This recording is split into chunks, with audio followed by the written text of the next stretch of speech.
take some ownership here, which is It's not so easy funny you to say do. this because I just did a guided imagery. I still do hypnosis in my sessions, and I was working with a client who was upset about how someone was behaving, and I said, imagine that this person they're an angel who has shown up and said, you're enjoying life, but not as much as you could because you still have some old stuff. So, hi, I'm going to help you reveal that stuff so that you can get rid of it and enjoy life even more. Hmm. And if we can get to that place of, looking at it, it's like, oh, this person who's showing up that's God, that I'm feeling upset. This is an opportunity. I thought I was enjoying life. I thought things were going okay.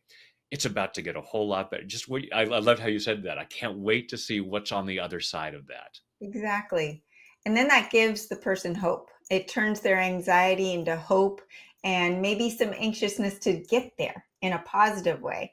So, Brad, most people have had some severe or even mild trauma, maybe from childhood, right? And they look to hypnosis, they look to strong drugs, medication, numbing themselves with alcohol or other things like that. Um, but can tapping on its own break someone free of that emotional trauma? Yeah, I don't want to make any extreme claims, but it does happen. And I mean, it's, well, just like with any kind of medication, it, it's not always going to do everything, but sometimes, it numbs us out. But this is a healthy way of addressing it.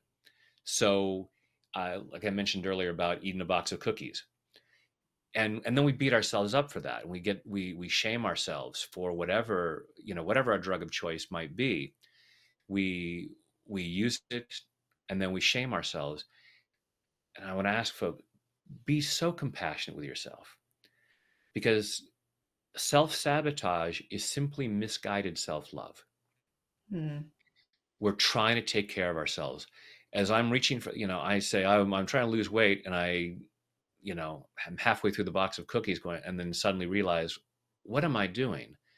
And I might try to say, oh, I'm so stupid. It's like, no, there was a part of me that said, I am in so much pain right now. And I may not be consciously aware of it, but at some level, I'm in so much pain that I need to take care of myself. And I know I'm going to pay a price tomorrow.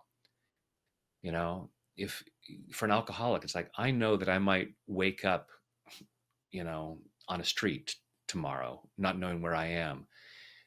But I need to risk that at the moment because I'm in so much pain. So having absolute compassion for yourself, and then recognize that it's because I'm experiencing this discomfort. And tapping is one of the simplest ways, certainly the simplest way that I know to actually address that where it is in the body. Because Right. there are all kinds of benefits to talk therapy, but it isn't just in our heads. We're feeling emotions in our bodies. If we're really angry about something going on, we're not in a totally relaxed position going, wow, I'm really pissed off right now. It's in the body. It's a visceral experience. So we want to take it to the body where it is while addressing whatever's going on. So it has that benefit of being able to address where it is. And sometimes it happens very quickly. So my first introduction to EFT at a day-long workshop with Gary Craig, the founder of the particular process EFT, he gave everyone a piece of chocolate and said, on a scale of 0 to 10, how much would you like this chocolate right now? And I was a bit of a chocoholic at the time, and I'm like, 8, 9. And he took us through a little bit of tapping on it. Even though I want this chocolate, it's going to taste so good, yum yum yum. And after a few minutes of tapping, maybe a minute or two, he said, now, how much do you want the chocolate? And I'm like, wow, I don't want it at all. He said, take a bite of it. And I tried to take a little bite, and I could not eat it. It was disgusting. I didn't know it at the time, but I would not eat chocolate for 2 years after that. Now, Mm. don't anyone worry, I recovered. Um, but but in that moment, I was able to go from what a desire to really want that chocolate, to where I could not eat it. It wasn't just, oh, I could abstain from that. it wasn't a willpower thing. It was no desire. And there have been times where chosen to go through a sugar fast. Sometimes I'll allow myself to indulge myself because I'm in pretty good health. But there are times where I go, you know what, I'm going to choose to take a break from this. And it could be, Easter, and there's chocolate all around. And I'm like, I have no interest. It's not a Yeah. matter of I'm just willpower. I have the willpower to not have it.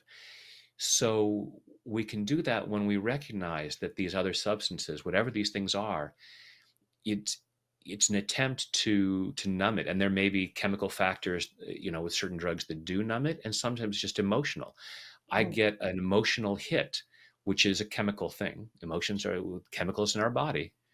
So when I think about this, like chocolate, well, it reminds me of happy times. So I am emotionally calming myself down because I am creating the emotions, the drugs in my brain to calm down the distress. Right.